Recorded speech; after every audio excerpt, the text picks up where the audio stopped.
आस्था news, पूर्ण समर्पण, संपूर्ण संरक्षण। ओ नितराम गुरु बोले इसे मारो मत, इसे छोड़ दो। क्यों छोड़ दो? सबसे पहली बात तो द्रौपदी बता रही है कि ये ब्राह्मण है, और चाहे अधम से अधम ब्राह्मण क्यों भी ना हो, फिर भी वो वध के योग्य नहीं होता। चाहे कितना भी पापी ब्राह्मण हो, पर शास्त्र ये आज्ञा नहीं देता कि कोई अन्य जीव किसी ब्राह्मण या संत का अपमान करे, इसलिए इसे छोड़ दीजिए। साथ साथ में द्रौपदी ने यह भी बताया कि प्रभु किसी कारण से अगर आपने इस अश्वत्थामा को मार दिया तो मैं तो अपना सारा जीवन अपने 5-5 पतियों के सहारे निकाल ही लूंगी, और मेरे जो गुरु हैं द्रोणाचार्य जी, उनको तो आप पहले ही युद्ध में मार चुके हैं। अगर आपने इस अश्वत्थामा को मार दिया तो मेरी गुरु माता अपना सारा जीवन किसके सहारे बिताएगी, इसलिए आप इसे छोड़ दीजिए। भगवान के बात बड़ी प्रिय लगी, भगवान ने उस अश्वत्थामा को छोड़ दिया। ध्यान रखना, ये प्रसंग क्या सिखाता है कि जीवन में चाहे कितने भी अपराध हो गए, जीवन में चाहे कितने भी अपराध हो गए, परंतु यदि उस परमात्मा का स्मरण जीव को बना रहता है, मन में श्रेष्ठ भाव बना रहता है, तो वही श्रेष्ठ भाव जीव के उद्धार का कारण बन जाया करते हैं। महाराज, हमने कल भी श्रवण किया, पहले भी श्रवण किया कि इस संसार में 3 ग्रंथ प्रधान बताए गए। कितने ग्रंथ हैं?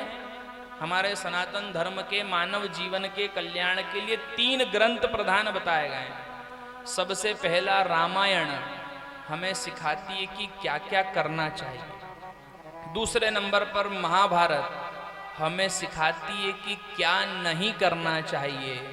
और तीसरे नंबर पर श्रीमद् भागवत महापुराण की कथा जो हमें सिखाती है कि जीव को कैसे मरना चाहिए, कैसे मरना चाहिए। ये उस समय के बाद आप श्रीमद् भागवत महापुराण के माध्यम से श्रवण करेंगे ही, लेकिन महाभारत ने क्या सिखाया कि क्या नहीं करना चाहिए। द्रौपदी ने अपने जीवन में एक ही अपराध किया था, अपने बड़ों का मुस्कुरा करके अपमान कर दिया। बदले में महाभारत जैसा युद्ध देखने को मिला। कई लोग इसी द्रौपदी को अन्यत्र नाम से पुकार दिया करते हैं कि वो तो पांचाली थी और 5 पांडवों की पत्नी थी। पर ध्यान रखना महाराज, ये जो द्रौपदी थी वो कोई साधारण कन्या नहीं थी, ये तो यज्ञोद्भवा थी, ये अखंड ब्रह्मचारिणी थी। कौन थी? अखंड ब्रह्मचारिणी। प्रत्येक रात्रि में अपने ही शरीर से 5 कन्याओं को उत्पन्न करती थी, 5 स्त्रियों को उत्पन्न करती थी। वे ही 5 स्त्रियां 5 पांडवों की सेवा किया करती थी, और समय आने पर वे 5 स्त्रियां इसी यज्ञोद्भवा द्रौपदी के शरीर में समावेश हो जाया करती थी। ये कोई साधारण कन्या नहीं थी, और ऐसी एक कन्या नहीं, ऐसी 5 कन्या हैं। कितनी कन्या हैं? 5। ये कथा वैसे तो बताने का श्रीमद् भागवत महापुराण में कोई वो नहीं, पर आपको इसलिए बता रहे हैं कि माताओं के जीवन में कष्ट बना रहता है, कहीं ना कहीं छोटी छोटी समस्याएं। इन 5 कन्याओं का स्मरण करने मात्र से स्त्री शरीर से उत्पन्न होने वाले सारे पापों का नाश हो जाता है। आप माताएं हैं, जाने अनजाने में हम अपने स्त्री जीवन में कई प्रकार के पाप करते हैं। जान करके भूल चूक में कई प्रकार के पाप हो जाते हैं। पर ये 5 अखंड ब्रह्मचारिणी कन्या हैं जो परमपिता परमात्मा नारायण की परम भक्त थी। इनका स्मरण करने मात्र से स्त्री वर्ग के समस्त पापों का नाश हो जाता है। ध्यान से सुनना, अहिल्या, द्रौपदी, तारा, कुंती, मंदोदरी तथा पंचकन्या स्मरे नित्यम सर्व पातक नाशनम। अहिल्या का स्मरण करने से जीव के सारे पाप समाप्त हो जाते हैं। हमको ऐसा लगे कि कहीं संकट है माताओं के जीवन में, माता अहिल्या का ध्यान कर लिया, हे भगवती हमारी रक्षा करना। द्रौपदी का स्मरण कर लिया कि हे द्रौपदी, कन्हैया हमारी सुने चाहे नहीं सुने, पर तेरी तो सुनता ही है, हमारी ये बात उससे कह दे। तारा का स्मरण कर लिया। तारा की कथा भी आपको कभी समय रहा तो विस्तार से सुनाएंगे। क्योंकि भागवत जी के विषय से अलग चले जाएंगे। कुंती जो भगवान की बुआ लगती थी, अखंड ब्रह्मचारिणी। कर्ण कैसे उत्पन्न हुआ आप सब जानते हैं। लोगों ने आरोप लगाने, जनता का तो काम ही है उंगली उठाना। लोगों ने आरोप लगा दिया कि भैया कुंती बुआ को तो सूर्य नारायण की कृपा से संतान की उत्पत्ति हो गई, विवाह भी नहीं हुआ। पर हम सब विस्तार से कथा जानते हैं कि कुंती अखंड ब्रह्मचारिणी थी। भगवान सूर्य नारायण के तप के माध्यम से कर्ण जैसे पुत्र को जन्म दिया। और महाराज मंदोदरी जो परमपिता राम की भक्त थी और रावण की पत्नी थी, वो भी अखंड ब्रह्मचारिणी थी। इन 5 स्त्रियों का स्मरण करने मात्र से, मंदोदरी की कथा तो आप सबको ही पता है। जब मंदोदरी लड़का लड़की देखने को जाते हैं ना, आपस में एक दूसरे के घर जाना पड़ता है कि साहब चलो देख के आए क्या व्यवस्था है। तो रावण देखने गया कि भाई कन्या से विवाह होने वाला है और सोने की लंका है, तो कन्या को देखने तो जाना पड़ेगा। तो जैसे ही मंदोदरी के घर में प्रवेश करा तो सामने कुटिया पे राम लिखा हुआ था। क्या लिखा था? राम। तो रावण ने कहा कि साहब अपन तो यहाँ पे विवाह संपन्न नहीं करेंगे। क्यों? बोले साहब इनका कहीं ना कहीं राम से संबंध है और अपना तो 36 का है, कैसे निभेगी? भाई जिससे हमारी बहुत ज्यादा लड़ाई हो, अब लाड़ी उसी के घर रोज रोज जाए तो कहीं ना कहीं तो समस्या हो जाए ना, कि मेरी तो उससे लड़ाई है, वो मेरी सुनता नहीं, वो मेरे साथ ऐसा करता और तू रोज। तो रावण ने भी मना कर दिया। मंदोदरी ने पूछा कि प्रभु मना क्यों कर रहे हो? मैं भी आपसे प्रेम करती हूँ, विवाह करना चाहती हूँ। तो रावण ने कारण बताया कि ये जो राम लिखा है ना, ये राम जो है ये मेरे शत्रु हैं, मैं इसे मारना चाहता हूँ, मैं इससे युद्ध करूंगा। मंदोदरी ने बताया ये राम जो आप समझ रहे हो वो राम नहीं है, ये कौन सा राम है? तो मंदोदरी ने बता दिया, बोले ये तो आपका और मेरा नाम लिखा हुआ है, रा से रावण और म से मंदोदरी। ये तो मैं जानती थी कि मैं आपसे इतना प्रेम करती हूँ कि आप और मेरा नाम जब जुड़ा तो अब ये पता नहीं कौन से राम का नाम बन गया। तो महाराज कथा ये है कि अहिल्या, द्रौपदी, तारा, कुंती, मंदोदरी तथा पंच कन्या स्मरे नित्यम सर्व पातक नाशनम। इन 5 कन्याओं का स्मरण करने से जीव के समस्त पापों का विनाश हो जाता है। और वही द्रौपदी आज पुत्र वियोग में रो रही है इस कारण से कि नाम स्मरण नहीं हो पाया।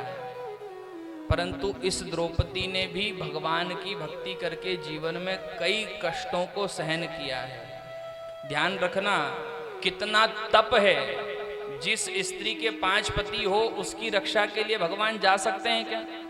नहीं जा सकते हैं। परंतु द्रौपदी का जब चीर खींचने लगा तो भगवान ने जब देख लिया कि कोई सहारा नहीं बन रहा इस अबला स्त्री का, तो परमपिता परमात्मा भी जानते थे कि ये द्रौपदी कोई साधारण कन्या नहीं है, ये तो यज्ञोद्भवा है, अखंड ब्रह्मचारिणी है। और अखंड ब्रह्मचारिणी स्त्री का भरी सभा में मान में कदाचित भी लुटने नहीं दे सकता।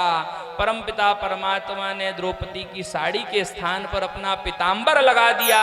सारी सभा में दुर्योधन और दुशासन खींच खींच कर हार गए, कदाचित भी उस चीर का अंत नहीं मिला। तब विदुर जी महाराज ने इशारा किया कि खींच खींच कर सारी उम्र बीत जाएगी तो भी इस चीर के अंत तक नहीं पहुंच पाओगे, क्योंकि कोई साधारण चीर होवे तो उसके अंत तक पहुंचा जा सकता है, पर ये तो मेरे गोविंद का पीतांबर है, इसके अंत तक पहुंचना किसी साधारण जीव के बस की बात नहीं। दुर्योधन और दुशासन चिल्ला चिल्ला कर चीर खींच रहे हैं। नारी है के सारी है के सारी है कि नारी है। विदुर जी ने बताया कि न तो नारी है न सारी है, ये तो चीर के रूप में आयो गिरधारी है। ये तो स्वयं परमपिता परमात्मा प्रकट हुआ है आज अपने पीतांबर के माध्यम से। महाराज ये इन कन्याओं की महिमा है कि जिनकी रक्षा के लिए वो परमपिता परमात्मा नारायण भी तत्पर हो जाया करते हैं। कहने का तात्पर्य यह है कि कथा को सुनते सुनते हम उसकी वास्तविकता को भी समझें तो ही हमारे जीवन का कल्याण संभव है। 5 पुत्र की मृत्यु हुई। अश्वत्थामा के केश काट करके उसके मुख पर काली पोत करके उसे जब छोड़ा गया तो 5 लोहे के धधकते हुए बाण वो अश्वत्थामा इन पांडवों के कुल का नाश करने के लिए छोड़ता है। कौन है पांडवों के कुल का उद्धार करने वाला जीव? अर्जुन की एक पुत्र है जिसका नाम है अभिमन्यु। उसी अभिमन्यु की पत्नी है जिसका नाम है उत्तरा। उस उत्तरा के गर्भ में एक बालक का जन्म होने वाला है जो धीरे धीरे बड़ा हो रहा है। और उसी 5 लोहे के धधकते हुए बाणों से उत्तरा की रक्षा परमपिता परमात्मा नारायण ने करी। जिस बालक की रक्षा स्वयं ईश्वर ने करी, इसीलिए उस बालक का नाम आगे चल करके परीक्षित रखा गया। उत्तरा के गर्भ से जो बालक का जन्म हुआ वही परीक्षित हुआ। नाम क्यों रखा गया? बोले जिसकी रक्षा स्वयं कृष्ण ने करी, इसलिए इसका नाम परीक्षित। उत्तरा के गर्भ की रक्षा करी। महाभारत का जब युद्ध समाप्त हुआ तो परमपिता परमात्मा श्री हरि नारायण जो गोविंद हैं वो द्वारका जाने के लिए कहने लगे। वो द्वारका जाने की जिद करने लगे। अर्जुन ने कहा, बोले प्रभु मैं छोड़कर आ जाता हूं। भगवान ने कहा चलो साहब ठीक है छोड़ दो। अर्जुन छोड़ने के लिए गया तो भगवान ने सोचा कि एक बार सबसे मिल लिया जाए, एक बार सबसे मिल लिया जाए। भगवान सबसे पहले अपनी बुआ के पास गए। बुआ मैं द्वारका जाना चाहता हूं। बुआ कहने लगी, बोले कन्हैया कुछ दिन और ठहर जा। भगवान ने मना किया, बोले नहीं बुआ मुझे जाना पड़ेगा। भगवान जानते थे कि अब जब जाऊंगा तो लीला संपन्न करके अपने धाम जाना है, वापस आना होगा नहीं। इसलिए बुआ से पूछा कि यदि कुछ चाहती हो तो मांग लो। बुआ ने कहा, बोले कन्हैया मैं तुझसे क्या मांगू और मैं तुझसे क्या चाहूंगी? भगवान कहने लगे, बोले नहीं नहीं बुआ कुछ तो मांगना ही पड़ेगा। बुआ जी ने कहा, बोले कन्हैया अगर कुछ देना ही चाहता है तो मुझे अपने जीवन में बहुत सारा दुख दे दे। क्या दे दे? दुख। विपदः शन्तु न शश्व तत्र तत्र जगत गुरु। हे जगदीश मुझे दुख दे दे जीवन में। भगवान ने कहा, बोले मैया जीवन भर तो तूने दुख उठाया और अभी भी तू दुख ही मांग रही है। तो मैया कुंती ने बड़ा ही सुंदर कारण बताया दुख मांगने का। क्या कारण है? कि कन्हैया इस दुख की एक विशेषता है, जब तक जीवन में दुख बना रहता है तेरा स्मरण बना रहता है। और जब जीवन में सर्व सुविधा युक्त इन सांसारिक व्यवस्थाओं का आनंद प्राप्त होने लगता है तो कहीं न कहीं मन में विकार उत्पन्न आ जाते हैं, फिर तेरा स्मरण नहीं आता। इसलिए मैं संसार के सुख को चाहती नहीं, मैं तो केवल और केवल दुख चाहती हूँ। क्योंकि जब तक जीवन में दुख बना रहेगा तो तेरे नाम का स्मरण बना रहेगा। बात समझ में आई? जब जीवन में कष्ट होता है तब उस परमात्मा को याद करते हैं। फिर भी वो परमात्मा कहीं न कहीं हमारे कष्ट की निवृत्ति के लिए, हमारी सहायता के लिए किसी न किसी रूप में अवतरित होता ही है। लेकिन जीव जब सुखपूर्वक अपने जीवन का आनंद उठाता है तब उसका स्मरण करना भूल जाता है। रोज कहता तो है, मात पिता तुम मेरे शरण गहूं में किसकी, तुम बिन और न दूजा आस करूं मैं किसकी। और टेलीफोन काका जी को लगाता है कि गुरु व्यवस्था कर दोगे क्या। एक तरफ तो भगवान से आस कर रहा है कि प्रभु सब कुछ आप ही कर सकते हो, मैं किसी दूसरे की आशा रखता ही नहीं। जब भगवान पर विश्वास है तो दूसरे के आगे झोली फैलाने की आवश्यकता ही क्या है। और यदि दूसरे ही झोली भर सकते हैं तो फिर मंदिर आने की आवश्यकता क्या है। इस सब चीजों को आपने प्रत्यक्ष रूप से अभी कोरोना काल में आपने ऐसा आभास किया होगा, क्योंकि कहीं न कहीं हम सबने एक बहुत बड़ी बीमारी का सामना करा, महामारी का। संसार में केवल भजन ही काम आया है, अन्यथा कई जीव तो ऊपरी मन से भी अपने आप को श्रेष्ठ से श्रेष्ठ बताने का प्रयास करते हैं, और भगवान को केवल हाँ साहब बस कहते ना, वो नमस्कार करने का एक नियम, बस उस नियम को निभा करके। परंतु जब जीव के जीवन में कष्ट आता है तभी उसको याद आती है कि दीन बंधु दुख हरता तुम ठाकुर मेरे, और कोई रक्षा नहीं कर सकता प्रभु। अपने हाथ बढ़ाओ, अपनी शरण बिठाओ, द्वार खड़ा तेरे, ओम जय जगदीश हरे। हे प्रभु अब तो तू ही रक्षा कर सकता है। जल्दी जल्दी में भगवान के सामने रोज कहते हैं तुमेव माता च पिता तुमेव बंधुश्च सखा तुमेव विद्या द्रविणम तुमेव सर्वम मम देव देव। रोज कहते हैं ना, जैसे आरती खत्म होती त्वमेव माता च पिता त्वमेव, क्या कहा प्रभु, माता जी भी आप ही हो, पिताजी भी आप ही हो, कि त्वमेव माता च पिता त्वमेव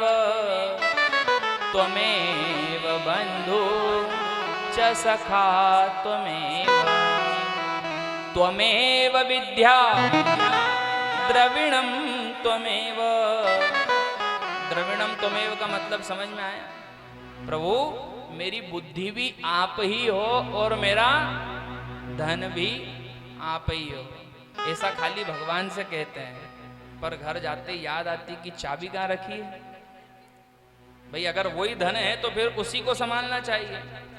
परंतु ध्यान रखना, जिस दिन ये भाव मन में अंतर हृदय से प्रकट हो गया कि महाराज उस परमपिता परमात्मा नारायण का नाम ही जीव का सर्वश्रेष्ठ धन है, उस दिन प्रत्येक जीव का कल्याण करने के लिए वो परमपिता परमात्मा प्रकट हो जाया करता है। क्योंकि संतों ने क्या बताया है कि माता पिता भाई बंधु, हे माता पिता भाई बंधु सखा वो हमारा है, और कृष्ण नाम प्यारा है, गोपाल नाम प्यारा है। जिसको भगवान का नाम प्यारा है वही दोनों हाथों से कीर्तन की सेवा ताली से करते हैं, भगवान के इस सुंदर गीत को निभाएगा। और जिसकी सहायता के लिए और कोई आस पड़ोसी खड़े हो जाते हैं, वो उनको याद करना कि काका जी का प्यारा है और मामा जी का प्यारा है। और जिसको भगवान के नाम से प्रेम है, बड़े भाव से क्या कहें कि माता पिता भाई बंधु, अरे माता पिता भाई बंधु सखा वो हमारा है, और कृष्ण नाम प्यारा है, गोपाल नाम प्यारा है, कृष्ण नाम प्यारा है, गोपाल नाम प्यारा है, कृष्ण नाम प्यारा है, गोपाल नाम प्यारा है, कृष्ण नाम प्यारा है, गोपाल नाम प्यारा है। ओ माता पिता भाई बंधु, माता पिता भाई बंधु सखा वो हमारा है, कृष्ण नाम प्यारा है, गोपाल नाम प्यारा है, कृष्ण नाम प्यारा है, गोपाल नाम प्यारा है।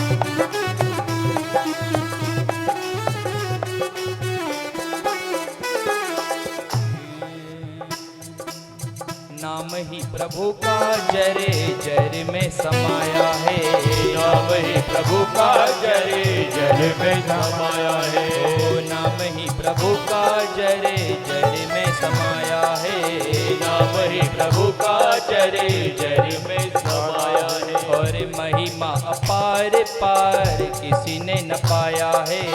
महिमा पार पार किसी ने न पाया है। और पत्ता पत्ता डाली डाली, पत्ता पत्ता डाली डाली, करे ये इशारा है, कृष्ण नाम प्यारा है, गोपाल नाम प्यारा है, कृष्ण नाम प्यारा है, गोपाल नाम प्यारा है, ओ कृष्ण नाम प्यारा है, गोपाल नाम प्यारा है, कृष्ण नाम प्यारा है, गोपाल नाम प्यारा है। ओ माता पिता भाई बंधु, माता पिता भाई बंधु, सखा वो हमारा है, कृष्ण नाम प्यारा है, गोपाल नाम प्यारा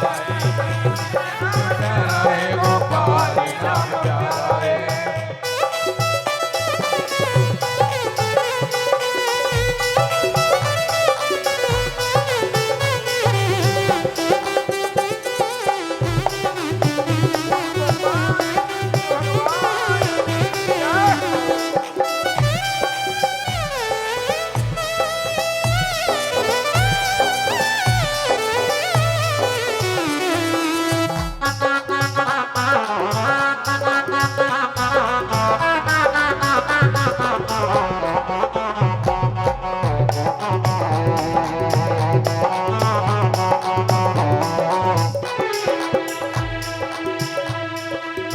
चारों युगों में कली काल ही महान है, चारों युगों में कली काल ही महान है, प्रभु नाम की इसमें महिमा प्रधान है, प्रभु नाम की इसमें महिमा प्रधान है। सतयुग में भगवान को प्राप्त करना हो तो हजारों वर्षों तक तप और बड़े बड़े यज्ञ करने पड़ते थे।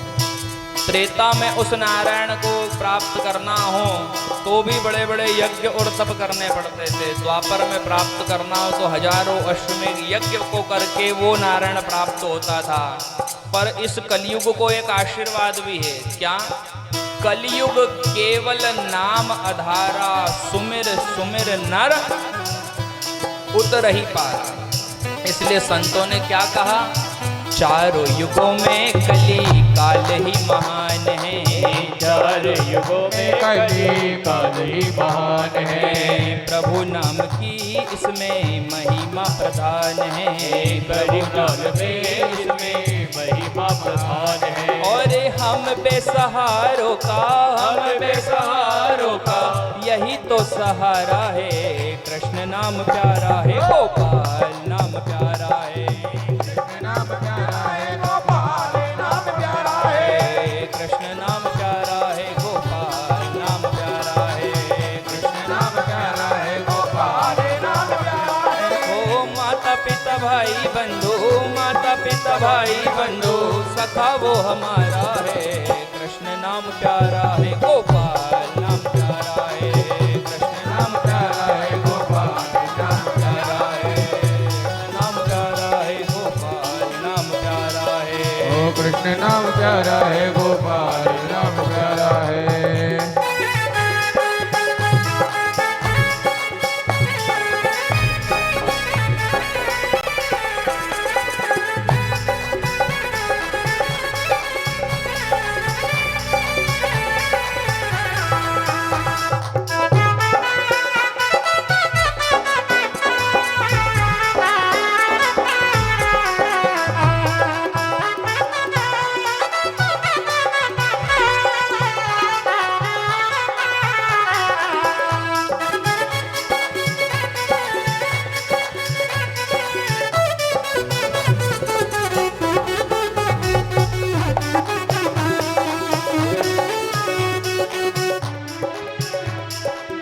नाम के सहारे ब्रह्मा सृष्टि को रचाते हैं, नाम के सहारे ब्रह्मा सृष्टि को रचाते हैं। समाधि में बैठे शंकर नाम को रचाते हैं, समाधि में बैठे शंकर नाम को रचाते हैं। और नाम से प्रकाश लेते, नाम से प्रकाश लेते, सूर्य चंद्र तारा है। अच्छा, किस किस को भगवान का नाम प्यारा है वास्तविकता में? जरा अपने दोनों हाथ उठाएं। कृष्ण नाम प्यारा है, गोपाल नाम प्यारा है, कृष्ण नाम प्यारा है,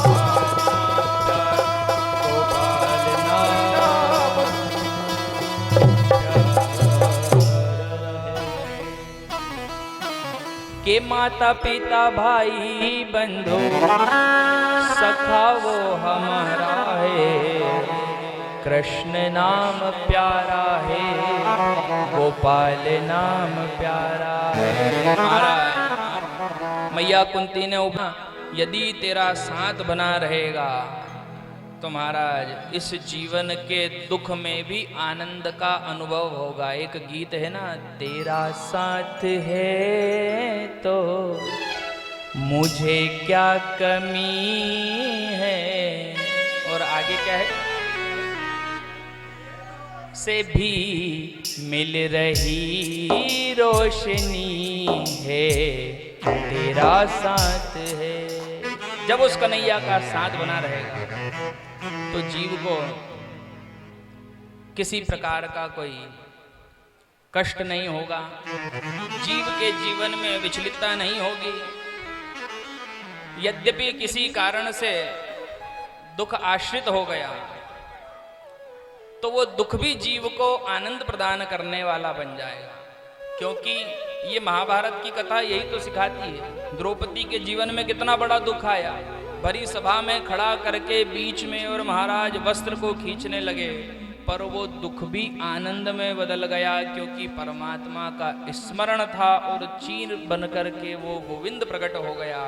और महाराज उसकी गाथा आज भी हम सुन सुन करके और कह कह करके नहीं थकते, जिस द्रौपदी ने अपने मन में उस गोविंद का स्मरण बनाए रखा।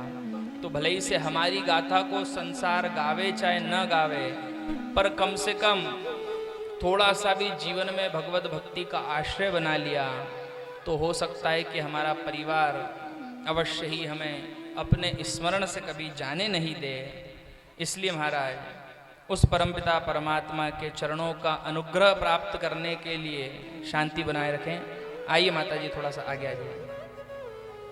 नीचे बैठने में कोई समस्या हो तो पीछे चेयर की भी व्यवस्था है, चेयरमैन बन जाए।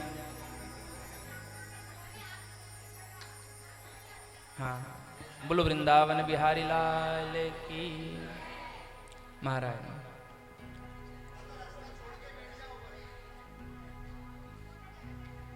मैया द्रौपदी पर परमपिता परमात्मा नारायण ने कृपा करी, कुंती पर कृपा करी, और अंत में प्रभु श्री हरि को याद आया कि भीष्म पितामह भी मेरा इंतजार कर रहे हैं। भीष्म पितामह 52 दिनों से बाणों की शैया पर विराजमान है।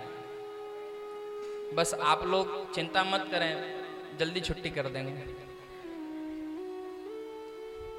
आप लोग चिंता न करें, भाव से कथा सुनें, क्योंकि आज सब समय से पधार गए थे तो समय से छुट्टी करना जरूरी है। सुबह से बच्चे को स्कूल बुला लिया जाए, न खाने को दिया जाए, न पीने को दिया जाए, और केवल पढ़ाई पढ़ाई कराई जाए तो बच्चा भी दूसरे दिन स्कूल जाने से मना कर देगा। समय से छुट्टी हो जाए तो बात अच्छी है। धीरे धीरे समय व्यतीत हुआ, प्रभु श्री नारायण को याद आया कि भीष्म पितामह भी 52 दिनों से बाणों की शैया पर पड़े हुए हैं, और मन में केवल एक ही विचार है कि सारा जगत आकर के मेल मिलाप कर गया, पर वो गोविंद अभी तक नहीं आया। ध्यान रखना, ये कथा भी हमको शिक्षा देती है, जब प्राण संकट में आ जाते हैं या प्राण त्यागने का वक्त आ जाता है तो हमको सब कुछ तो याद आता है, पर उस कन्हैया की, उस गोविंद की याद नहीं आती। भीष्म पितामह के उद्धार का कारण क्या है? सारा जगत आकर के मिलकर चले गया, पर कोई फर्क नहीं है। इंतजार है तो उस गोविंद का कि जब कन्हैया आएगा उसके बाद ही अपने प्राणों का त्याग करूंगा। राह देखते देखते सूर्य उत्तरायण हो चला है, और भगवान आज पांचों पांडवों के साथ भीष्म का दर्शन करने जाते हैं। मैया भीष्म पितामह से मिलने जाते हैं। 52 दिनों से बाणों की शैया पर विराजमान है भीष्म, और प्रभु जब जाकर के खड़े होते हैं तो भीष्म पितामह पर परमपिता परमात्मा नारायण की छाव शरीर की गिरती है। आज भीष्म पितामह को संसार के सारे कष्ट से निवृत्ति मिल जाती है, और बाणों की शैया पर पड़े हुए भीष्म भी मुख से मुस्कुराने लगते हैं और भगवान से कहते हैं, कन्हैया आने में थोड़ी तूने देर कर दी। भगवान ने कहा, कोई बात नहीं पितामह, देर तो कर दी, पर क्या करूं, इन सारे प्रपंचों में उलझा रहा, पर मुझे आपकी स्मृति बनी हुई थी। ध्यान रखना, दो तरह के भक्त होते हैं। एक तो वो भक्त हैं जिनको भगवान की स्मृति बनी हुई है, एक तो वो भक्त हैं जिनको भगवान की स्मृति बनी हुई है, और दूसरे वो भक्त हैं जिनकी स्मृति उस भगवान को भी बनी हुई है।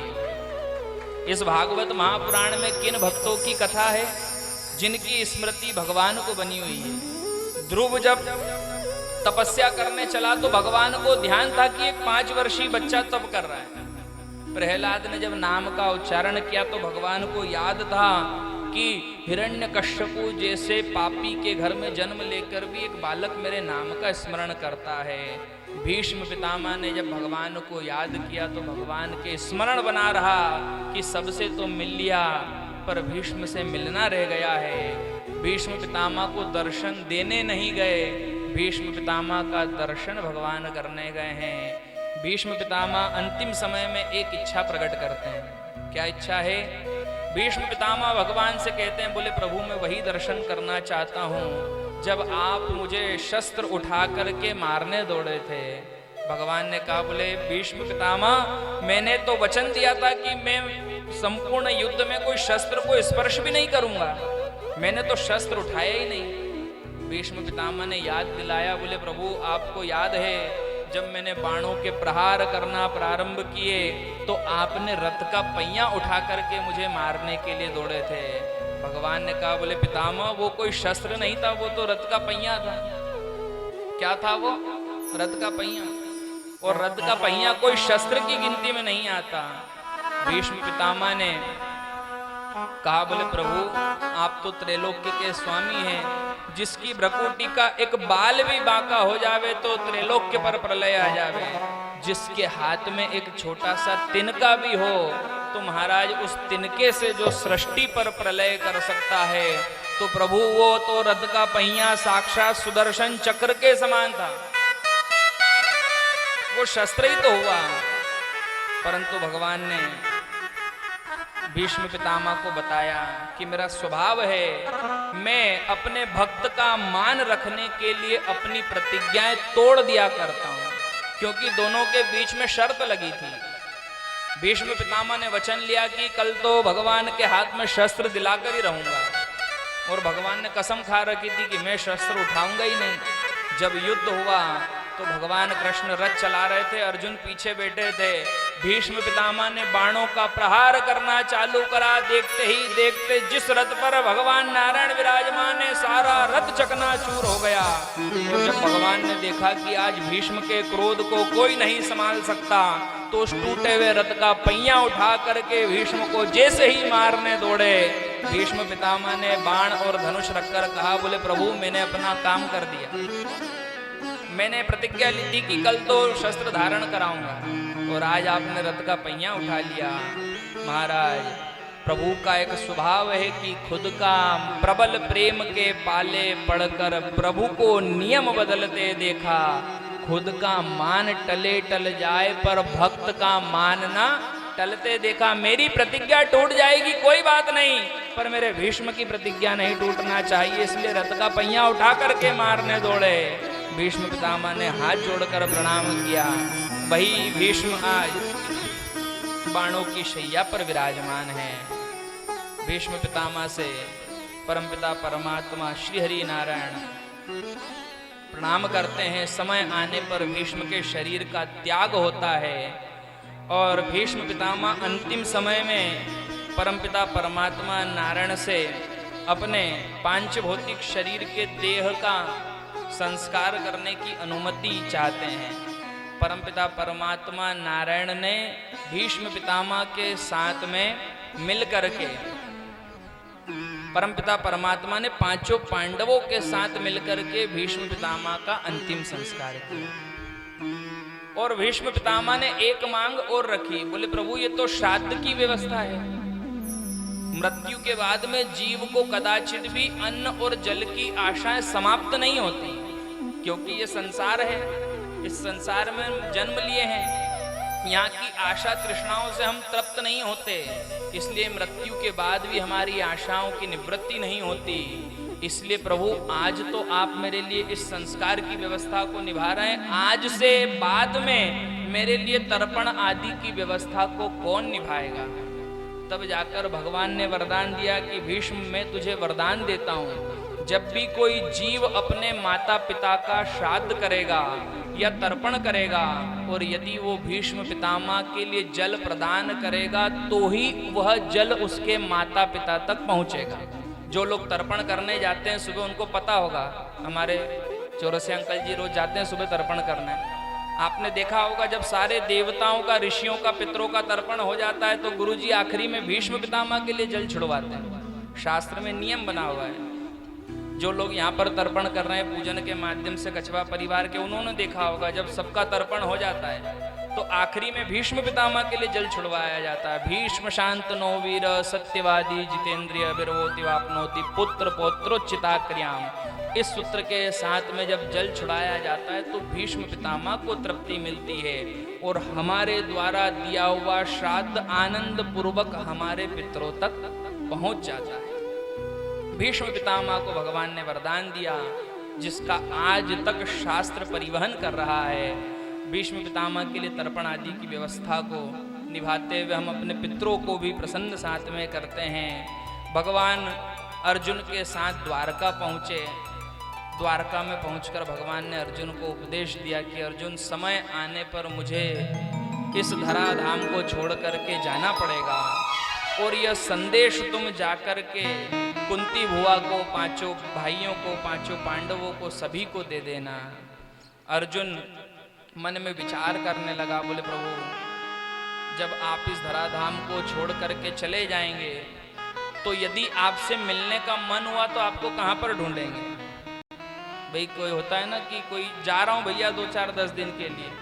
अच्छा भैया कहाँ जा रहे हो? बोले बाहर जा रहा हूँ। बोले अगर बात करना हो तो वो कहते ना कि वहाँ पर जाने के बाद में ये वाला नंबर चालू रहेगा, ऐसा नंबर देके जाते हैं। तो भगवान ने भी उपदेश दिया कि जब भी यदि मुझसे मिलने का मन हो तो जिस स्थान पर मेरे बहुत सारे भक्त आकर के विराजमान हो और मेरे भक्तों का गुणगान हो, मेरी चर्चा हो, उसी स्थान पे मैं जाकर के किसी न किसी स्वरूप में प्रकट हो जाया करता हूँ।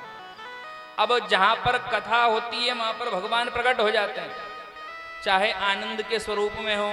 आप लोगों को होता है ना कथा में, कई लोगों के मुंह से अनायास ही निकलता है आज तो कथा में आनंद आ गया, तो वो आनंद नहीं आता है, वो आनंद के रूप में वो परमात्मा ही आकर के हृदय में विराजमान होता है। तो कथा में भगवान प्रकट तो हो गए।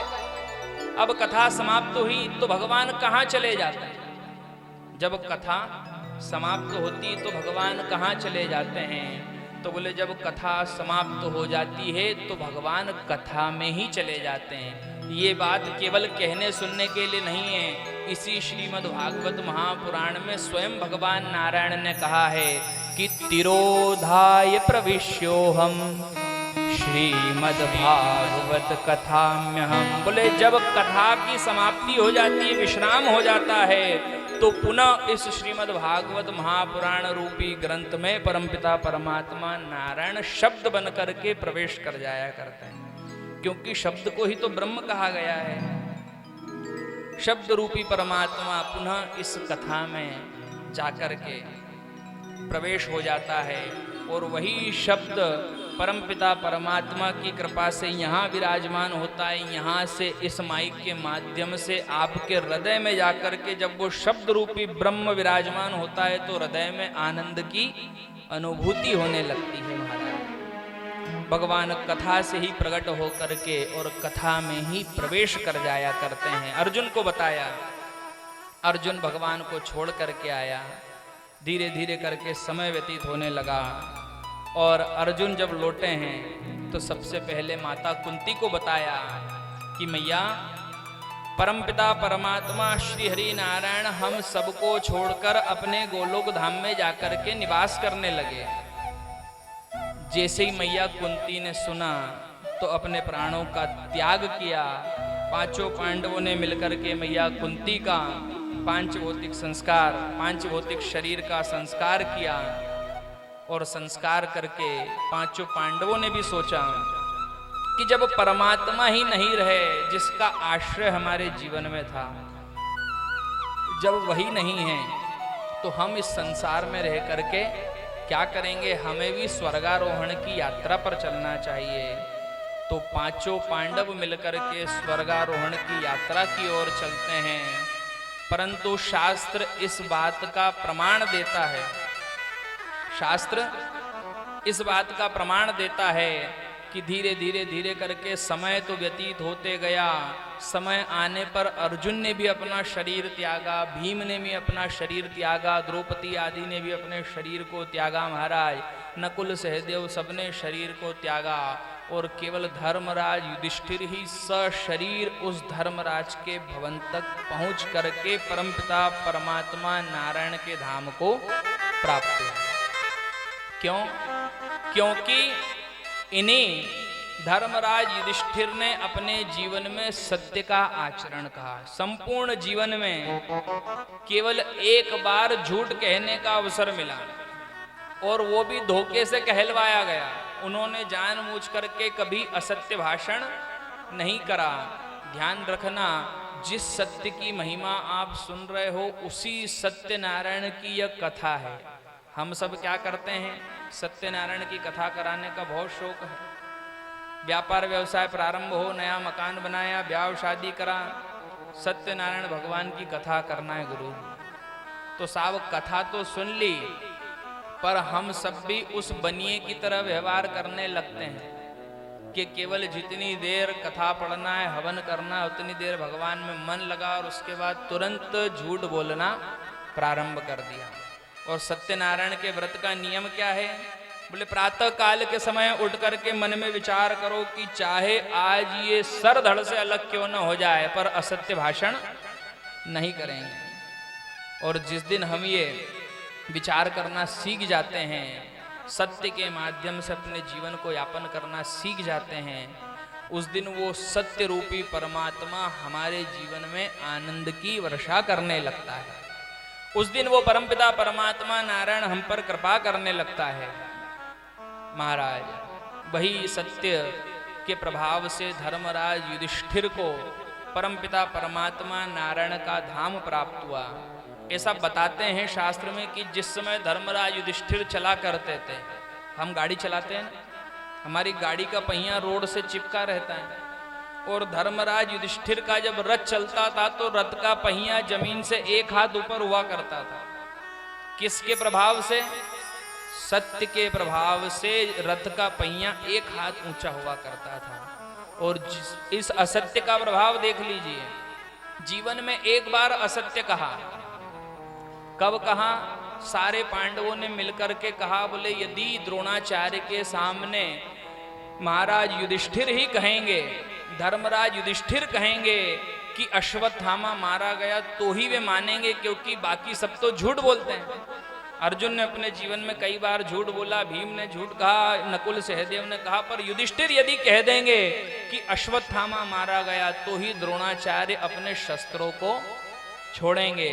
और द्रोणाचार्य इतने बड़े योद्धा थे कि जब तक उनके हाथ में शस्त्र हैं उन्हें कोई परास्त नहीं कर सकता था। और सबने योजना बनाई थी कि जैसे ही द्रोणाचार्य शस्त्र छोड़ेंगे वैसे ही सब मिलकर के बाणों का प्रहार करेंगे। महाराज द्रोणाचार्य जी के सामने अश्वत्थामा मारा गया, इतना बड़ा झूठ कहने से युधिष्ठिर जी ने मना कर दिया। युधिष्ठिर जी को बताया गया कि अश्वत्थामा मरा तो है, पर जो द्रोणाचार्य का पुत्र है वो अश्वत्थामा नहीं मरा है। उसी युद्ध में एक अश्वत्थामा नाम का हाथी था, उसकी मृत्यु हुई है। तो प्रभु आपको तो केवल इतना कहना है कि अश्वत्थामा मारा गया, आप ये बताना ही मत कि हाथी की द्रोणाचार्य जी का पुत्र। आप तो इतना कह देना कि अश्वत्थामा मारा गया, और आपके मुख से जैसे ही सुनेंगे तो द्रोणाचार्य जी के हाथ से शस्त्र छूट जाएंगे। और जो ही शस्त्र छूटेंगे कि हम उन्हें युद्ध में परास्त कर देंगे। युधिष्ठिर जी ने कहा कि चलो साहब जाकर के कहते हैं, और जाकर के कहा कि अश्वत्थामा के प्राण छूट चुके हैं, पर नरोवा कुंजरोवा, बोले कोई जीव अश्वत्थामा मनुष्य मरा है या हाथी मरा है ये मुझे नहीं पता। झूठ भी कहा तो कितनी सफाई से कहा, झूठ बोलने का भी तरीका होता है। अश्वत्थामा मारा गया है, पर कोई मनुष्य मरा है कि कोई हाथी अश्वत्थामा मरा है ये मुझे नहीं पता। इतना तोल मोल के झूठ बोला, फिर भी महाराज एक हाथ ऊंचा जो रथ चला करता था वो धड़ाम से पृथ्वी को आकर के स्पर्श कर गया। ये उस असत्य का परिणाम है, ये उस असत्य का परिणाम है। कल्याण पुस्तिका में बताया गया है महाराज, कौवे और बगुले की एक कथा है। कौवे और बगुले का आपस में युद्ध होता है और दोनों के युद्ध में महाराज एक बीचवान गलत निर्णय कर देता है बगुले की सौंदर्यता को देखते हुए। कौवा कैसा दिखता है? काला, उसका स्वर भी सुंदर नहीं, बगुला दिखने में सुंदर। उसने एक जीव को अपनी तरफ कर लिया कि तू मेरी गवाही दे देना भैया कि मैं ही सही हूँ, ये कौवा तेरे किसी काम नहीं आएगा, मैं तो काम आ जाऊंगा। उसने बगुले की सौंदर्यता को देखते हुए सत्य का साथ नहीं दिया और बगुले का साथ दे दिया। ऐसा बताया जाता है कि जीव के एक बार असत्य भाषण करने से हमारे पितरों को एक नरक का उपभोग करना पड़ता है। कलयुग से पहले एक व्यवस्था थी, जितने भी जीव थे सब स्वर्ग में जाते थे। अब बहुत भीड़ बढ़ने लगी, हो जाता है ना, ज्यादा ही भीड़ बढ़ जाए, बहुत भीड़ बढ़ने लगी। नारद जी को बुलाया कि ये क्या चक्कर है, जिसको देखो वही वैकुंठ में आ रहा है, जिसको देखो वही स्वर्ग में आ रहा है। नरक में तो व्यवस्थाएं बिगड़ने लगी। कुछ दिन बाद तो जाले लगने लगे, साफ सफाई नहीं हुई, दीपावली कहीं निकल गई, नरक में कोई पुताई करने वाला ही नहीं बचा। क्या करें साहब, झुंड के झुंड कथाएं सुने, खूब सत्य का आचरण करें और सीधे वैकुंठ के निवासी बन जाए। नारद जी को बुलाया, बोले प्रभु कुछ व्यवस्था करो, स्वर्ग में इतनी भीड़ रहेगी और समय आने पर उस परमात्मा से मिलने का मन करा तो 2-4 दिन बाद नंबर आएगा, कैसे मिलेंगे जाकर के। नारद जी ने कहा, बोले करते हैं व्यवस्था। क्या व्यवस्था करें? नारद जी पृथ्वी पर आए, व्यवस्था करी और व्यवस्था करके वापस स्वर्ग में गए। स्वर्ग में सारे देवताओं ने महाराज इंद्र ने बिठाया और इंद्र ने बिठा करके पूछा, बोले यहाँ की भीड़ कम करने की व्यवस्था हो गई? बोले हाँ साहब हो गई। बोले क्या करा? बोले साहब हमने एक ऐसे यंत्र का निर्माण करने का आदेश दिया है कि जिसका निर्माण होते ही जीव झूठ का आचरण करने लगेगा। उस यंत्र का निर्माण होते ही जीव झूठ का आचरण करने लगेगा। इंद्र ने पूछा उस यंत्र का नाम क्या होगा? बोले उस यंत्र का नाम होगा काल यंत्र, जिसको हम आज की तारीख में मोबाइल कहते हैं। कैसे? आदमी कहीं भी हो, कहाँ हो भैया? बस यहीं खड़ा हूं। कहाँ खड़े हो? ये हनुमान मंदिर पे खड़ा हूं। तो भैया हनुमान मंदिर पे तो एक घंटा लगा हुआ, जरा बजा के दिखाना, आवाज आएगी। अरे नहीं नहीं, ये वाले हनुमान मंदिर पे नहीं, इसके आगे वाले पे खड़ा। तो वहां पे तो उससे भी बड़ा घंटा लगा, बजा के दिखाओ। अरे नीरे भैया तू समझ ही नहीं रहा, मैं तो तीसरे वाले हनुमान मंदिर पे खड़ा हूं। पल पल में आदमी झूठ का आचरण करता है। और साथ साथ में एक व्यवस्था और बिगड़ गई। जितना हाथ ये माला पे चलना चाहिए था, जितना अंगूठा माला पे चलना चाहिए था, उससे ज्यादा तो इस पे चलने लगा। जाप छूट गया कि नहीं? मैंने खुद ने देखा है कि कई माताएं डोकरी से डोकरी, समझते हो ना, इक्की दुक्की छोड़ दो, उनको भी व्हाट्सएप फेसबुक का शौक लग गया। सुबह 7 बजे स्टेटस डल जाता है, आपके पास मैसेज आ जाएगा। जिनकी उम्र माला फैलने की, जो युवा अवस्था में वो चलाएं तो चलो कोई बात नहीं कि भाई युवा अवस्था में है, स्कूल जाना पड़ता है, कॉलेज जाना पड़ता है, इसके बिना तो काम चलेगा ही नहीं। पर जिनका काम नहीं है वो भी दिन भर लगे रहते हैं। सुबह 7 बजे ही रोज नए स्टेटस, सोमवार के दिन भोलेनाथ का, मंगलवार के दिन हनुमान जी का, बुधवार के दिन गणेश जी का, गुरुवार को कोई साईं बाबा का भी भगत है तो साईं बाबा का, शुक्रवार को महा जय लक्ष्मी मैया, शनिवार को जय शनि देव, रविवार को फिर कोई सा भी डाल दिया। 7 दिन के 7 वारों के हिसाब से देवताओं के वो फोटो वीडियो और क्या क्या चित्र वो फिक्स हैं। तो कहने का मतलब ये है कि जीव के जीवन में जब सत्य का प्रभाव रहता है तो वही सत्य उसके उद्धार का कारण बनता है। यह कथा हमको महाभारत की कथा का प्रसंग जो है हमें सिखाता है कि जीव को सत्य का आचरण करना चाहिए। उस सत्य के आचरण के माध्यम से पांचों पांडवों में से केवल महाराज युधिष्ठिर का उद्धार हुआ। समय आने पर उत्तरा के गर्भ से उस बालक का जन्म हुआ, जिसकी रक्षा स्वयं परमपिता परमात्मा नारायण ने करी थी। जब बालक का जन्म हुआ तो नामकरण संस्कार किया गया। उस उत्तरा के बालक का नाम परीक्षित रखा गया। अब जैसे ही बालकों का जन्म होता है तो पत्रिका दिखाने का नियम है। पत्रिका दिखाने के लिए लेकर के गए तो बड़े बड़े ऋषि कुमारों को जन्म पत्रिका दिखाई। जन्म पत्रिका देख करके ऋषि कुमारों ने क्या बताया? तक्षकादात्मनो मृत्यु द्विजपुत्रोपसर्जिता प्रपस्थस्य उपश्रुत्य मुक्तम संगाम पदेम हरे। इस जीव की जन्म पत्रिका की एक विशेषता है। क्या?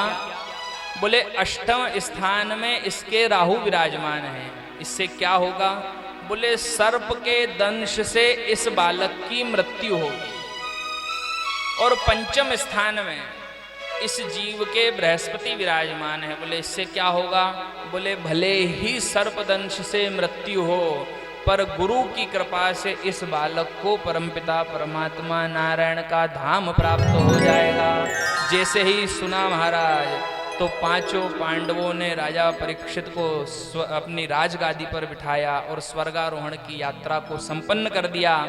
जैसे जैसे राजा परीक्षित बड़े होने लगे वैसे वैसे ही राज्य को भी बड़ा करने लगे।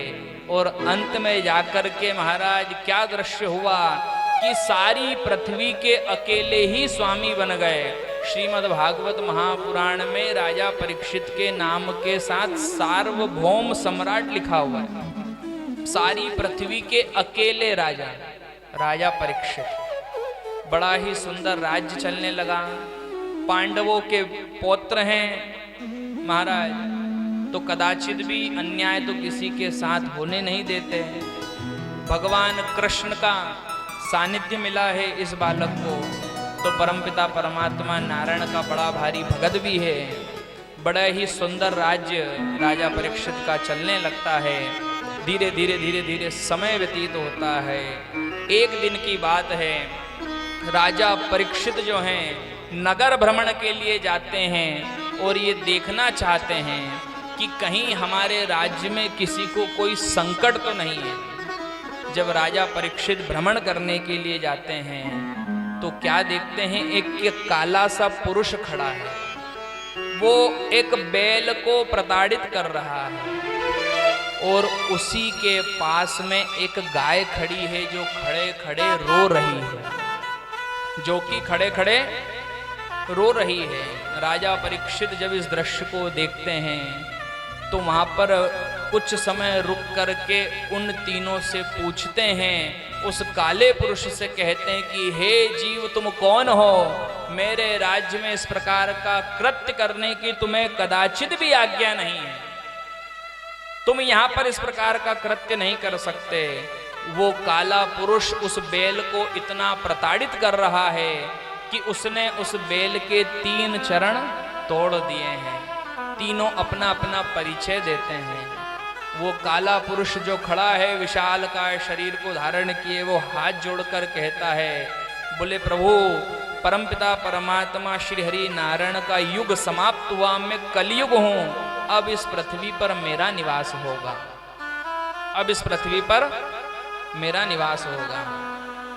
राजा परीक्षित कहते कि कलयुग तुम क्या करना चाहते हो इस पृथ्वी पर निवास करके? कलयुग ने बताया, बोले मैं धर्म को प्रताड़ित करूंगा। जो बैल है वो धर्म का स्वरूप है और कलयुग क्या करता है? धर्म को प्रताड़ित करता है। कितना प्रताड़ित करता है कि कलयुग आते आते धर्म के 3 चरण टूट जाते हैं। कितने चरण टूट जाते हैं? 3 चरण। बैल के कितने होते हैं? 4। धर्म के कितने चरण हैं? 4। इस बात को ऐसे समझ लीजिए कि धर्म करने के 4 तरीके हुआ करते थे। सत्य के माध्यम से धर्म किया जा सकता है, तप के माध्यम से धर्म किया जा सकता है, व्रत के माध्यम से धर्म किया जा सकता है और चौथा दान के माध्यम से धर्म किया जा सकता है। कलयुग ने धर्म को इतना प्रताड़ित करा कि जीव ने सत्य का आचरण करना बंद कर दिया, तो सत्य के माध्यम से धर्म होना बंद हो गया। कुछ समय तक व्रत भी किए जाते रहे, समय आने पर व्रत करना भी लोगों ने बंद कर दी। आप जो सोमवार, मंगलवार, बुधवार, गुरुवार करते हो ना, 11-12, ये सब उपवास है। व्रत किए जाते थे, तपोनिष्ठ व्रत, ब्रह्मचर्य व्रत का पालन करना, और बड़े बड़े व्रत होते थे, बड़े बड़े ऋषि मुनि ब्राह्मण देवता किया करते थे, करना बंद कर दिया, तो व्रत होना बंद हो गए। समय आया तो महाराज बड़े बड़े यज्ञ अनुष्ठान भी जो थे तप करना जीवों ने बंद कर दिया, सत्य बंद हो गया, व्रत बंद हो गया। परंतु कलयुग ने लाख बार प्रताड़ित कर दिया, फिर भी उस नारायण के भक्तों के माध्यम से किए हुए दान के माध्यम से धर्म आज भी जीवित खड़ा हुआ। जिस मंदिर प्रांगण में बैठ करके आप इस धर्म की चर्चा को सुन रहे हैं, ये कैसे निर्मित हो गया? दान के माध्यम से निर्मित हुआ, और उसी दान के माध्यम से धर्म की चर्चा के लिए आप सबको यह स्थान सुलभता से प्राप्त हुआ। तो दान के माध्यम से दान का इतना प्रभाव बताया गया कि कदाचित भी धर्म उस दान को प्रताड़ित नहीं कर पाया। क्यों नहीं कर पाया? क्योंकि किसी जीव का सहारा कोई एक बने तो उसके सहारे को छीन लिया जा सकता है, पर हजारों, लाखों, करोड़ों की संख्या में भगवान के भक्त नित्य बड़े बड़े दान को देते चले जाते हैं, और जितना दान देते चले जाते हैं उस धर्म का चौथा चरण उतना ही मजबूत होता चला जाता है, और केवल एक चरण पर भी इस घोर कलयुग में भी वो धर्म विद्यमान खड़ा रहता है। पास में एक गाय खड़ी है, वो रो रही है, देवी तू कौन है? तो गौ ने अपना परिचय दिया कि प्रभु मैं पृथ्वी हूं। जब धर्म पर अत्याचार होगा तो पृथ्वी रुदन करेगी, और जब पृथ्वी रुदन करेगी तो परमपिता परमात्मा नारायण का इस संसार में आगमन होगा। ऐसा धर्म में हमको संकेत दिया गया है। ऐसा बताया ना, जब घोर कलयुग आ जाएगा, पृथ्वी रुदन करेगी, तो फिर कल की रूप में भगवान अवतरित होंगे। आगे कथाओं में हमने सुना है। तो पृथ्वी रुदन कर रही है। राजा परीक्षित सबसे कहते हैं, उस कलयुग से कहते हैं कि तू इसे प्रताड़ित करना बंद कर।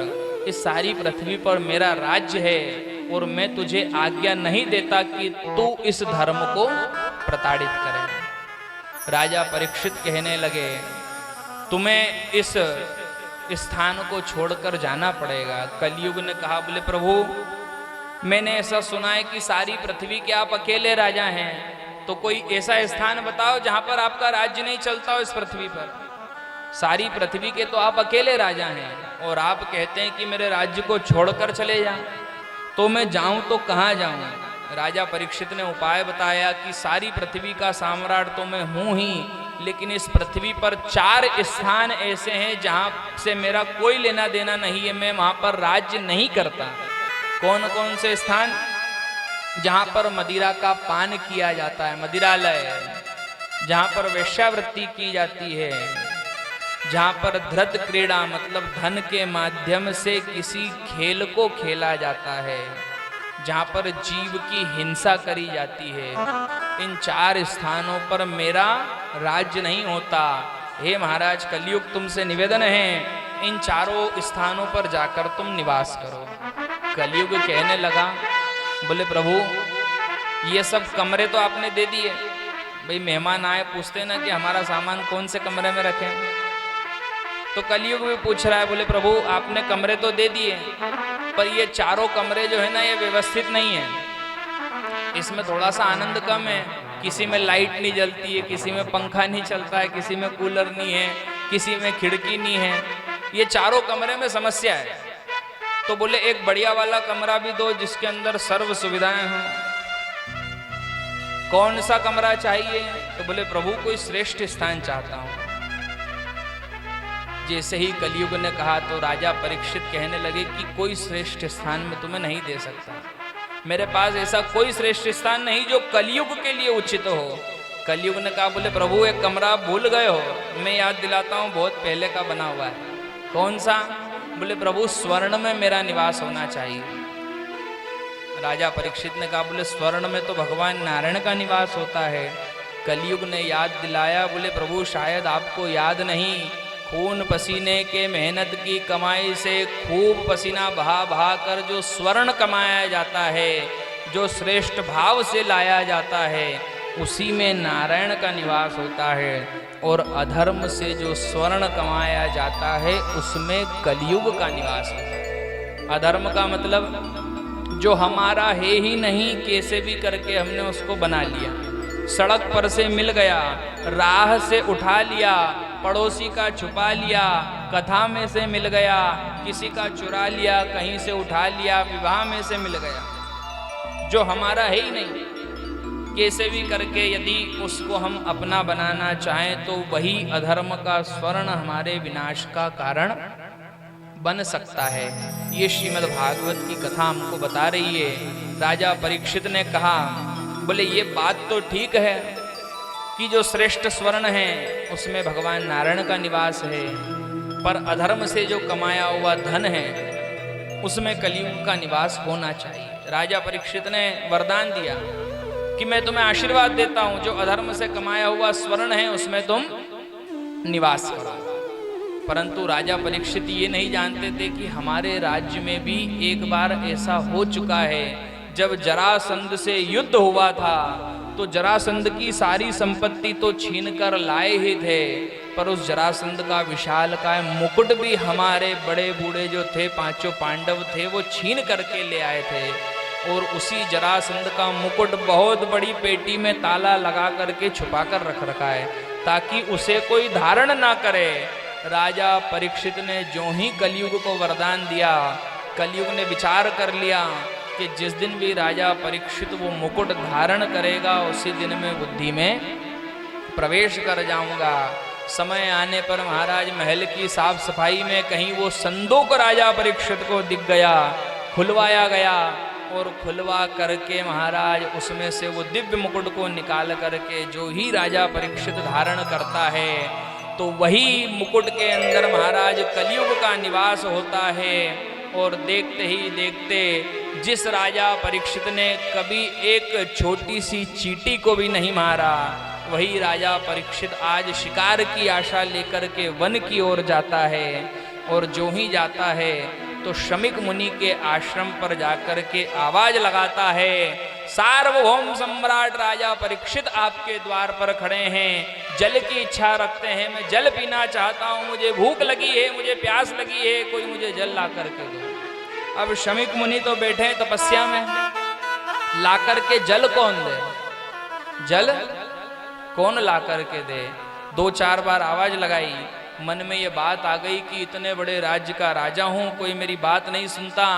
अंदर गए, शमिक मुनि तपस्या में लीन थे, मरा हुआ सर्प उठाया और महाराज शमिक मुनि के गले में लपेट करके वहां से अपने राज्य में लौट आए। जो ही लौटे हैं महाराज, इधर शंगी ऋषि का आगमन हुआ जो कि शमिक की संतान है। और महाराज शमिक मुनि की संतान जो शंगी ऋषि है, छोटे से बालक ने अपने पिता के गले में मरा हुआ सर्प देखा, बिना विचारे हाथ में जल लिया और श्राप दिया कि जिस किसी ने भी मेरे पिता का अपमान किया है, मैं श्राप देता हूं कि आज से ठीक 7 दिन के बाद में तक्षत सर्प के दंश से उस जीव की मृत्यु हो जाएगी। तक्षत सर्प के दंश से उस जीव की मृत्यु हो जाएगी। जैसे ही श्राप सुना तो शमिक मुनि के नेत्र खुले, बेटा किसको श्राप दे रहे हो, किसे श्राप दे रहे हो। शंगी ऋषि ने बताया, बोले पिताजी कोई राजा आए थे और आपका अपमान करके गए, मुझसे सहन नहीं हुआ, मैंने क्रोध में आकर के श्राप दे दिया। अब शमिक मुनि जानते हैं कि श्राप तो सत्य होगा, क्योंकि बालक ने दिया है, ब्राह्मण बालक है और ब्राह्मण बालक तपस्वी योगी आदि के द्वारा दिया हुआ श्राप कभी खाली नहीं जाता, इसलिए वचन तो सत्य होगा। पर उस राजा को जाकर के बोध कराना चाहिए कि आज से ठीक 7वें दिन उस राजा की मृत्यु होने वाली है। छोटे छोटे विद्यार्थी जाकर के राजा परीक्षित को बताते हैं कि हे राजन, शमिक मुनि के अपमान के कारण शंगी ऋषि ने तुम्हें श्राप दिया है कि आज से ठीक 7वें दिन तुम्हारी तक्षक सर्प के दंश से मृत्यु हो जाएगी। इधर राजा परीक्षित का एक छोटा सा बालक है जिसका नाम है जन्मेजय। राजा परीक्षित ने सोचा कि अब तो 7 ही दिन बचे। कितने दिन बचे? ये राजा परीक्षित की कथा नहीं है, हम सबकी कथा है। थोड़ी देर के लिए ऐसा समझ लो, हम सब भी राजा परीक्षित के ही समान हैं। हमारे पास भी कितने दिन बचे हैं? 7 दिन। क्योंकि घूम फिर करके दिन तो वार 7 ही होते हैं, सोमवार, मंगलवार, बुधवार, गुरुवार, शुक्रवार, शनिवार और रविवार। इन्हीं 7 दिनों में जीव का जन्म होता है और इन्हीं 7 दिनों में मृत्यु होती है। काल का ये श्राप है। ये कलयुग के जीवों को, राजा परीक्षित को किसका श्राप है? शमिक मुनि शंगी ऋषि का तो श्राप है ही, लेकिन काल का इस संसार के प्रत्येक जीव को श्राप है कि इन्हीं 7 दिनों में जीव की मृत्यु हो जाएगी। और वही काल के श्राप से मुक्ति दिलाने का यदि कोई साधन है तो वो है श्रीमद् भागवत महापुराण की कथा। क्योंकि सोम, मंगल, बुध, गुरु, शुक्र, शनि, रवि, इन्हीं 7 में हमारा जन्म हुआ। इन्हीं 7 दिनों में हमने अपने जीवन में पुण्य करा और इन्हीं 7 दिनों में अपने जीवन में हमने पाप करा। और यदि इन्हीं 7 दिनों में हमने इस नारायण की कथा को श्रवण कर लिया तो 7 दिनों के पाप नष्ट होकर के ये कथा हमारे कल्याण का साधन बन जाया करती है। कैसे? सोमवार की कथा को सुनने से सोमवार के पाप समाप्त। मंगलवार को सुने, क्योंकि पाप तो इन्हीं 7 वारों में किए हैं। मंगलवार में जितने भी पाप किए हैं मंगलवार की कथा को सुनने से समाप्त। बुधवार को किए से बुधवार के समाप्त। इस प्रकार से ये 7 दिन की कथा जीव के उद्धार का कारण बनती है। राजा परीक्षित को श्राप लगा है कि आज से ठीक 7वें दिन तक्षक सर्प के दंश से तुम्हारी मृत्यु होगी। राजा परीक्षित अपने 12 वर्षीय बालक जन्मेजय को राजगादी पर बिठाता है और राजगादी पर बिठा करके सार्वभौम सम्राट राजा परीक्षित अपनी साम्राज्य लक्ष्मी का परित्याग करके महारानी गंगा के तट पर शुकताल नाम के तीर्थ पर जाकर विराजमान होता है। जैसे ही राजा परीक्षित जाकर विराजमान हुआ तो बड़े बड़े ऋषि मुनि आकर के इकट्ठा होने लगे और सबसे राजा